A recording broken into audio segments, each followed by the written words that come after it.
ಮುಖ್ಯಮಂತ್ರಿ ಸಿದ್ದರಾಮಯ್ಯ ಸೇರಿದಂತೆ ಕಾಂಗ್ರೆಸ್ನ 140 ಶಾಸಕರು ತಮ್ಮ ಬೆಂಬಲಕ್ಕೆ ಇದ್ದಾರೆ ಎಂದು ಉಪಮುಖ್ಯಮಂತ್ರಿ ಡಿಕೆ ಶಿವಕುಮಾರ್ ಅವರು ತಿಳಿಸಿದ್ದಾರೆ.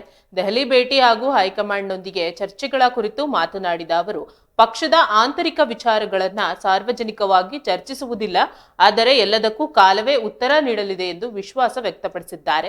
ದೆಹಲಿಯಿಂದ ವಾಪಸ್ಸಾದ ಬಳಿಕ ಸುದ್ದಿಗಾರರೊಂದಿಗೆ ಮಾತನಾಡಿದ ಅವರು, ರಾಹುಲ್ ಗಾಂಧಿ ಅವರ ಸಮ್ಮುಖದಲ್ಲಿ ಏನೇನು ಮಾತುಕತೆಗಳಾದವು, ಹೈಕಮಾಂಡ್ನ ಎದುರು ಏನನ್ನ ಚರ್ಚಿಸಲಾಯಿತು ಎಂಬುದು ನಾವೇ ಕುಳಿತು ಮಾತನಾಡಿಕೊಳ್ಳುತ್ತೇವೆ ಎಂದು ಹೇಳಿದ್ದಾರೆ.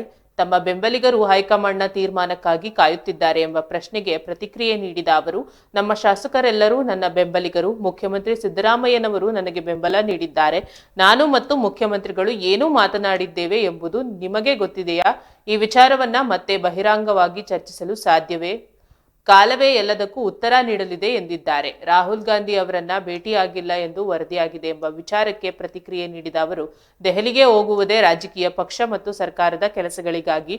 ಪಕ್ಷದ ನಾಯಕರೊಂದಿಗೆ ಕರ್ನಾಟಕ, ಅಸ್ಸಾಂ ಸೇರಿದಂತೆ ಅನೇಕ ರಾಜ್ಯಗಳ ರಾಜಕೀಯದ ಬಗ್ಗೆ ಚರ್ಚೆ ನಡೆಸಿದ್ದೇನೆ.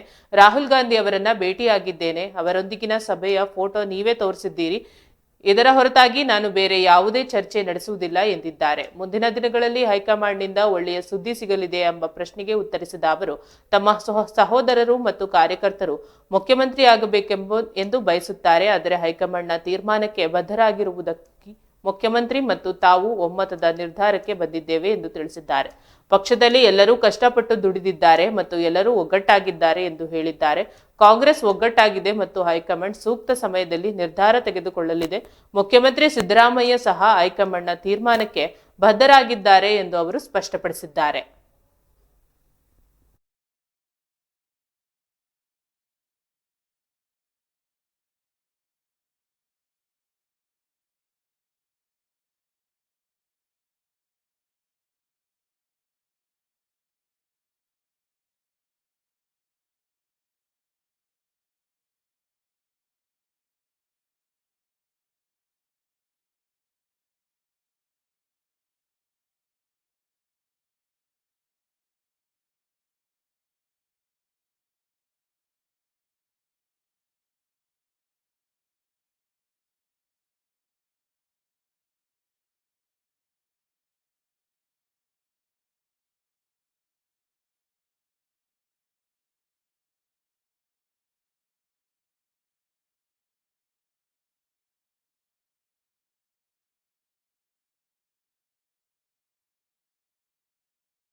ನಾನು ಡೆಲ್ಲಿಲಿ ಇದ್ದಾಗ ನೋಡಿ ನಿಮ್ ಜೊತೆ ಇದ್ದೀನಪ್ಪ. ನೀವೇ ಈಗ ಹೈಕಮಾಂಡ್ ಆಗ್ಬಿಟ್ಟಿದ್ದೀರಾ. ನೀವೇ ಎಲ್ಲ ವಿಚಾರನೂ ನೀವೇ ಚರ್ಚೆ ಮಾಡ್ತಾ ಇದ್ದೀರಾ, ನೀವೇ ವಾದ ಮಾಡ್ತಾ ಇದ್ದೀರಾ, ನೀವೇ ತೀರ್ಪು ಕೊಡ್ತಾ ಇದ್ದೀರಾ, ನೀವೇ ಮಾಡ್ತಾ ಇದ್ದೀರಾ. ನೀವೇ ನಮ್ಮ ಹೈಕಮಾಂಡ್ ಆಗ್ಬಿಟ್ಟಿದ್ದೀರಾ. ಈಗ ಮೀಡಿಯಾನೇ ಶೀಘ್ರದಲ್ಲೇ ಶುಭ ಸುದ್ದಿ ಸಿಗುತ್ತೆ ಅನ್ನೋ ಮಾತುಗಳು ಕೇಳಬರ್ತಾ ಇದೆ ಸರ್. ಹಾಗಾಗಿ ದೆಹಲಿಲಿದ್ದಾರೆ. ನಾನು ಏನು ಮಾತಾಡ್ತಾನೆ ಇಲ್ಲ. ನನ್ನ ಡ್ಯೂಟಿ ನಾನು ಮಾಡ್ತಾ ಇದ್ದೀನಿ. ಈ ಪ್ರಕೃತಿನ ಆನಂದ ಪಡ್ತಾ ಇದ್ದೀನಿ. ಇವತ್ತು ಯಾರನ್ನಾದ್ರೂ ಭೇಟಿ ಮಾಡ್ತಾರೆ ಸರ್? ನಾನು ಅದೆಲ್ಲ ನಾನು ಡಿಸ್ಕ್ಲೋಸ್ ಮಾಡೋಕ್ಕಾಗಲ್ಲ.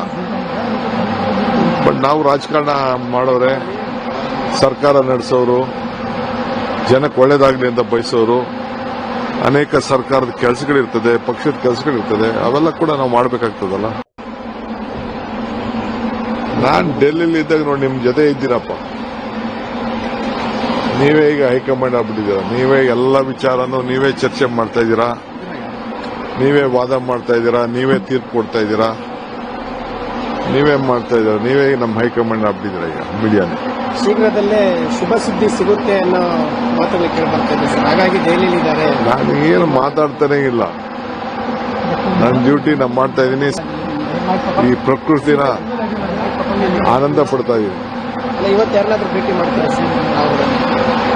ನಾನು ಅದೆಲ್ಲ ನಾನು ಡಿಸ್ಕ್ಲೋಸ್ ಮಾಡಕ್ಕಾಗಲ್ಲ.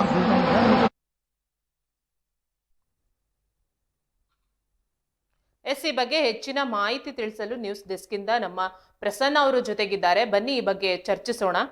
ಪ್ರಸನ್ನ, ಡಿಕೆಶಿ ಅವರು ತಮಗೆ ಸಿಎಂ ಸೇರಿದಂತೆ 140 ಶಾಸಕರ ಬೆಂಬಲ ಇದೆ ಅಂತ ಹೇಳಿದ್ದಾರೆ. ಇದರರ್ಥ ಅವರು ಮುಂದಿನ ಸಿಎಂ ಆಗೋಕೆ ಎಲ್ಲರೂ ಓಕೆ ಅಂದಿದ್ದಾರಾ ಅಥವಾ ಇದು ಕೇವಲ ಪಕ್ಷದ ಒಗ್ಗಟ್ಟು ತೋರಿಸೋ ಹೇಳಿಕೆನಾ? ಸುರೇಖಾ, ಬೀದರ್ನಲ್ಲಿ ಮಾಜಿ ಸಚಿವ ಭೀಮಣ್ಣ ಖಂಡ್ರೆ ಅವರ ಅಂತಿಮ ದರ್ಶನ ಪಡೆದ ಬಳಿಕ ದೆಹಲಿಗೆ ತೆರಳಿದ್ದ ಡಿಕೆ ಶಿವಕುಮಾರ್ ಅವರಿಗೆ ರಾಹುಲ್ ಗಾಂಧಿ ಅವರು ಭೇಟಿಯಾಗಿಲ್ಲ. ರಾಹುಲ್ ಗಾಂಧಿ ಅವರು ಡಿಕೆ ಶಿವಕುಮಾರ್ ಭೇಟಿಯಾಗದೆ ಮುಖಾಮುಖಿ ಮಾಡದೆ ತಪ್ಪಿಸಿಕೊಳ್ತಿದ್ದಾರೆ ಎಂದು ಹೇಳಲಾಗ್ತದೆ. 2023ರ ವಿಧಾನಸಭೆ ಚುನಾವಣೆ ಬಳಿಕ ಅಧಿಕಾರ ಹಂಚಿಕೆಗೆ ಸಂಬಂಧಿಸಿದಂತೆ ನಡೆದ ಚರ್ಚೆಯಲ್ಲಿ ಸಿದ್ದರಾಮಯ್ಯ ಮತ್ತು ಶಿವಕುಮಾರ್ ಅವರು ರಾಹುಲ್ ಗಾಂಧಿ ಅವರೊಂದಿಗೆ ಚರ್ಚೆ ನಡೆಸಿದ್ರು. ಆ ವೇಳೆ 2.5 ವರ್ಷಗಳಿಗೂ ಸದ್ಯಕ್ಕೂ ನಾನೇ ಸಿಎಂ ಅಂತ ಹೇಳಿ ಈಗ ಸಿದ್ದರಾಮಯ್ಯ ಅವರು ಹೇಳ್ತಾ ಇದ್ದಾರೆ. ಆದ್ರೆ ದೆಹಲಿಯಿಂದ ಬಂದಂತ ಡಿಕೆ ಶಿವಕುಮಾರ್ ಅವರು ಪಕ್ಷದ ಒಳಗಡೆ ನಡೆದಂತ ಮಾತುಕತೆಯನ್ನ ಏನ್ ನಡೆದಿದೆ, ಏನು ಒಪ್ಪಂದ ನಡೆದಿದೆ ಅಂತ ಮಾಧ್ಯಮಗಳಿಗೆ ತಿಳಿಸಲು ನಿರಾಕರಿಸ್ತಾ ಇದ್ದಾರೆ.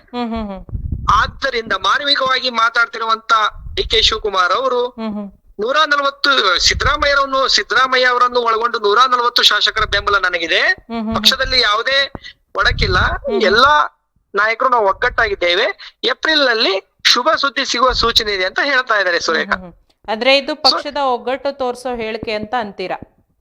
ಹೌದು ಸುರೇಖಾ, ಇದು ನೋಡುವವರ ದೃಷ್ಟಿಯಲ್ಲಿ ಹೊರಗಿನ ಮಟ್ಟಿಗೆ ಮಾತ್ರ ಹೊರಗಡೆ ಒಗ್ಗಟ್ಟು ತೋರಿಸುವ ಒಂದು ಮಾತುಗಳನ್ನ ಆಡ್ತಾ ಇದ್ದಾರೆ. ಆದ್ರೆ ಒಳಗೊಳಗೆ ಡಿಕೆ ಶಿವಕುಮಾರ್ ಅವರು ತಮ್ಮ ಡಿಸಿಎಂ ಕನಸನ್ನ ನನಸು ಮಾಡ್ಕೊಳ್ಳಲು ಪದೇ ಪದೇ ದೆಹಲಿ ಕಡೆ ಮುಖ ಮಾಡ್ತಾ ಇದ್ದಾರೆ ಸುರೇಖಾ.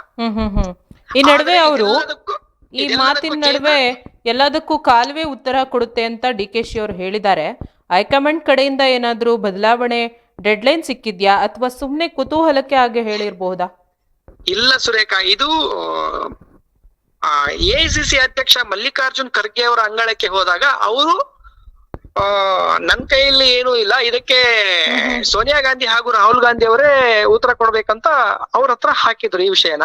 ಇವಾಗ ರಾಹುಲ್ ಗಾಂಧಿ ಅವರ ಅಂಗಳಕ್ಕೆ ಹೋದಾಗ ಈ ಒಂದ್ 2-3 ಬಾರಿ ನಾವು ನೋಡ್ತಾ ಇದ್ದೀವಿ ಡಿಕೆ ಶಿವಕುಮಾರ್ ಅವರಿಗೆ ಭೇಟಿಗೆ ಕಾಲಾವಕಾಶ ಕೊಡದೆ ಓಡಾಡ್ತಿರೋದು ಕಂಡು ಬಂದ್ರೆ 5 ವರ್ಷ ಸಿಎಂ ಸಿದ್ದರಾಮಯ್ಯ ಅವರೇ ಅಧಿಕಾರಾವಧಿ ಸಂಪೂರ್ಣಗೊಳಿಸುವ ಎಲ್ಲ ಲಕ್ಷಣಗಳು ಗೋಚರಿಸಿದಾವೆ. ಆದ್ರೆ ಮೊನ್ನೆ ತಾನೇ ಡಿಕೆ ಶಿವಕುಮಾರ್ ಅವರ ಬೆಂಬಲಿಗ ಸಿಎಂ ಶಾಸಕರಾದಂತ ಇಕ್ಬಾಲ್ ಹುಸೇನ್ ಅವರು ಹೇಳಿದ ಹಾಗೆ ಸಂಕ್ರಾಂತಿಯ ನಂತರ ಶುಭ ಸುದ್ದಿ ಸಿಗುವ ಸೂಚನೆ ಇದೆ ಅಂತ ಹೇಳಿದ್ರು. ಇವಾಗ ಮೊನ್ನೆ ತಾನೇ ಸಂಕ್ರಾಂತಿಯ ನಂತರ ದೆಹಲಿಗೆ ಹೋಗಿ ಬಂದಂತ ಡಿಕೆ ಶಿವಕುಮಾರ್ ಅವರು ಇವಾಗ ಮತ್ತೆ 2 ತಿಂಗಳ ಕಾಲ ಮುಂದೂಡ್ತಾ ಇದ್ದಾರೆ. ಏಪ್ರಿಲ್ ನಲ್ಲಿ ಶುಭ ಸುದ್ದಿ ಸಿಗುವ ಸೂಚನೆ ಇದೆ ಅಂತ ಹೇಳ್ತಾ ಇದ್ದಾರೆ. ಸೊ ಇದೆಲ್ಲದಕ್ಕೂ ಮುಂದೆ ಏನಾಗುತ್ತೆ ಅಂತ ಕಾದ್ ನೋಡುವ ಸಮಯ ಇದೆ ಸುರೇಖಾ. Prasanna, thank you.